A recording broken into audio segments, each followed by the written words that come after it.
സുരേഷ് ഗോപിയുടെ കേന്ദ്രമന്ത്രി സ്ഥാനത്തിൽ വലിയ പ്രതീക്ഷയെന്ന് പാറമേക്കാവ് ദേവസ്വം സെക്രട്ടറി രാജേഷ് പ്രതികരിക്കുന്നു. തൃശൂർ പൂരം നടത്തിപ്പിലടക്കം ഗുണകരമായ മാറ്റം ഉണ്ടാകും എന്ന് കരുതുന്നു. തൃശൂർ നഗരവികസനത്തിലടക്കം ഇടപെടൽ പ്രതീക്ഷിക്കുന്നുവെന്നും പാറമേക്കാവ് ദേവസ്വം സെക്രട്ടറി രാജേഷ് പ്രതികരിച്ചു.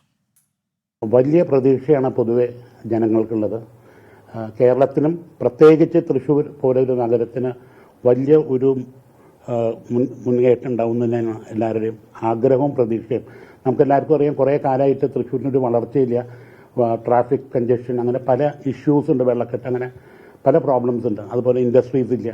അപ്പോൾ ഇതിനൊക്കെ എന്തെങ്കിലും ഒരു മാറ്റം ഉണ്ടാവും എന്നാണ് എല്ലാവരുടെയും ഒരു പ്രതീക്ഷ. അതുപോലെ പൂരത്തിൻ്റെ കാര്യത്തിലായാലും പൂരത്തിലുള്ള വെടിക്കെട്ട് അതുപോലെ എല്ലാവർക്കും കാണാനുള്ളൊരു സാഹചര്യത്തിന് വഴി ഒരുക്കും എന്ന് തന്നെയാണ് എല്ലാവരുടെയും പ്രതീക്ഷ.